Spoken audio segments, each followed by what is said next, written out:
Okay, folks, Andrew Boltbros here. I want to do a video wrapping up on my final thoughts about the Chargers wetting the bed against the Packers. And it's frustrating, right? You see Herbert and Allen here, and obviously it's pretty frustrating. But here's the other thing I get frustrated with: is this Phil Rivers 2.0? I get a little nervous about that, guys. So, guys, let's get into it.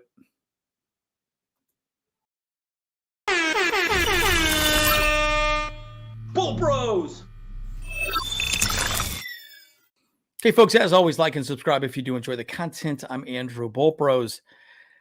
Yeah, and again, it's really frustrating because you know the talent that Justin Herbert has, and you also know the talent that Phil Rivers had, right? And it's been squandered, right, up to this point. It gets really frustrating for us as fans and for people. And again, great example. Let's talk about fans, right? I know we could sit back here all day and talk about how awesome Justin Herbert is, but let's have a general discussion, around Brandon Staley and what he says, and clearly he's struggling. I mean, this is something he said straight to a reporter just yesterday. We got to bring this group together and do it consistently, okay? And that's where it's at. So you can stop asking that question, okay? I'm going to be calling the defenses, okay? Wow. Okay. So we're clear. So you don't have to ask that again. And it gets frustrating because you sit back and ask yourself this question. Okay, well, what is he really, angry about? I mean, clearly he believes he's in the right. Okay, get it. But the problem is he's been here for almost 3 years now, and we are the 30th ranked defense in the NFL and also one of the highest payrolls in the NFL, right? So there is an element of you've got to figure this out, right? And again, this gentleman right here, our owner, the Spanoses. Look, I mean, say what you want to say, but they've gotten pretty cheap on their coaches. I've always been a big fan of finding the younger coach that you can grow into. I really hope that was Brandon Staley, but I've always said this over and over again. If Brandon Staley's going to get let go, it's because of his inability to get the defense to perform. And this is something Dean Spanos needs to hear, is the way he's referring to the fan base at this moment, right? And I get things like this really get under my skin, right? I don't understand, and I kind of get it, right? There's an interesting little compilation here. Gal I follow on Twitter. She talks quite a bit about this, and I just thought to myself, all right, I've got to play this because I just felt like there's too much to say here, and it's a nice little compilation talking about the win against the Jets. I felt the powder blues, and then talking about him after the game. And then at the end of the game, I think Jets game. It's just I can't thank the fans enough. Don't know where they came from, whether they're here or they're coming from California or wherever, but I know how much it meant to our team. And there's nothing like going and winning a really tough road game against a really good team in one of the biggest cities in the world, and knowing that your fans are all over the place. And I think to get this job done, I think it was really special for our players. And that's what the NFL is about. It's about your fans, and it's about giving them something to cheer for. And I thought it all came together tonight. Okay, here we go. This is after last night's game. I'm not here to talk to the fan base. I'm here to talk to my players, the locker room. I know that we give ourselves a chance to win every single week with the game plans that we have, okay? And we have done it here. You guys act like we've never played good defense. That's not the truth. That's not the truth. You act like we haven't made any improvements. Today, in the run game, we played outstanding. We're rushing the quarterback well. What we got to do a better job of is in the passing game. And that's where our full attention is, and it's where it will continue to be. Again, guys, it's very frustrating when somebody goes off what they said one day and then they do the next, right? And actions speak louder than words. My dad always said that. Bolt Bro's father always said that. Actions speak louder than words. And at this point, right, we have to sit back and ask ourselves this question, right? What is the situation here, right? And again, do they want to win, right? I mean, I see everybody on Twitter, everyone talking like, hey, man, this franchise isn't serious. This franchise isn't serious. He's got to do something, man. I already think that they probably had discussions around it. But again, Brandon Staley and Tom Telesco. Tom Telesco's had 10 years as a GM, guys. And I've always defended him as well. I always kind of felt like it wasn't quite him, right? He's getting pieces together. And obviously there's a whole group of people making draft choices. But folks are just not performing, right? And secondarily, Brandon Staley is a head coach. Again, it's it's very hard for me to justify Brandon Staley continuing being the head coach when he talks that way. You got to wonder what's happening behind closed doors with the players.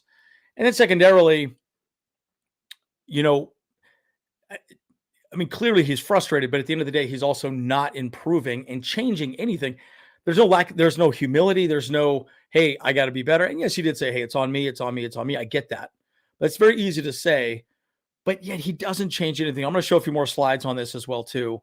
I got a short little video that he talked about Quentin Johnson specifically also. And again, this is a great example. Guys, come on. 4th and 2 against Detroit. This guy's open. Joey Bosa's on the ground taking a nap. Come on, dude. The guy's getting paid almost $30 million a year and he's on the ground like that. Come on. That's not defense. That's not NFL defense. I mean, you can't. That is 110% on Brandon Staley. 110%. Again, he did it again. Didn't learn anything. 3rd and 1. And what is this? You got 5 men on the line. They're doing a bear front. Okay, that's great. But guys, it's 1 yard.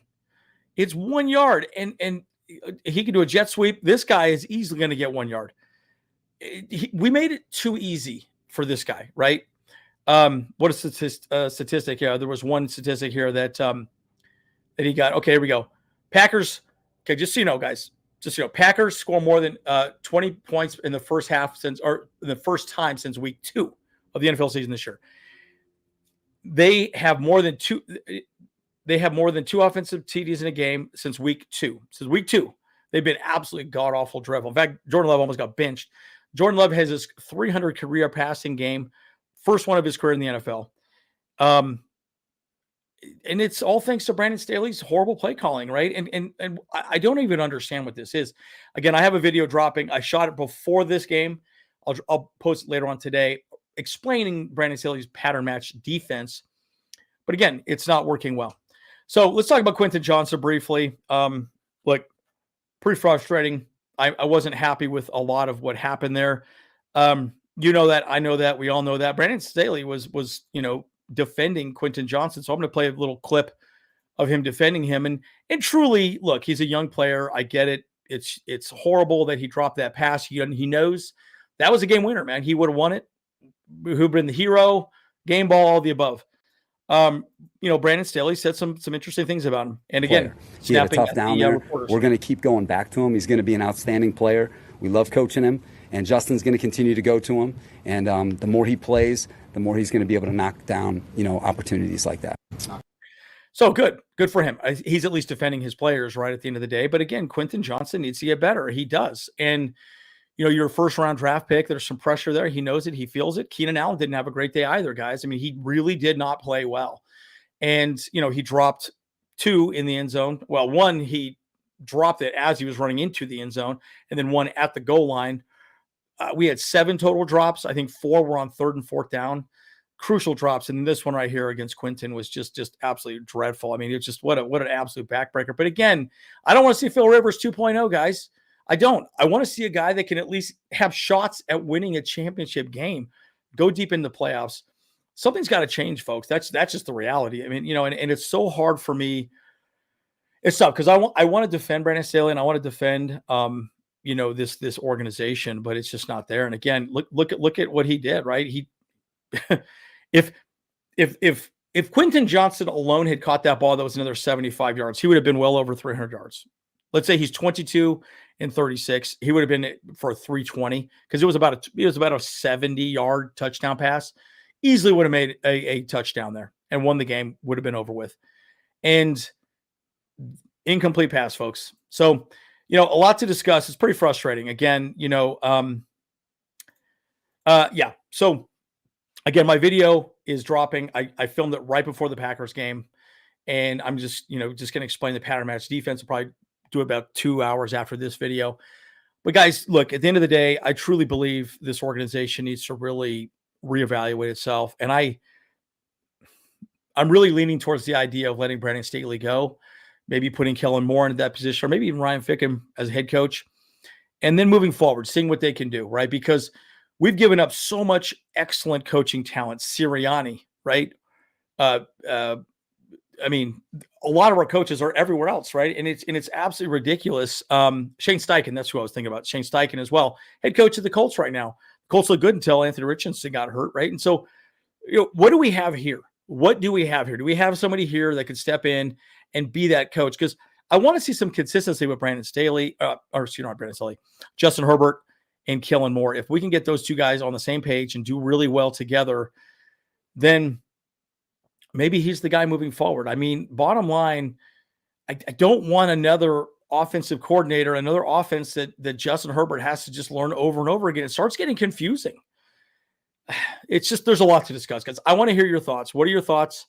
I know we're just still continuing on with the conversation, but guys, what are your thoughts? Tell me what your thoughts are regarding this. Everything. Put some comments down below. We will respond. As always, Andrew Bulbros. See you guys in the next one.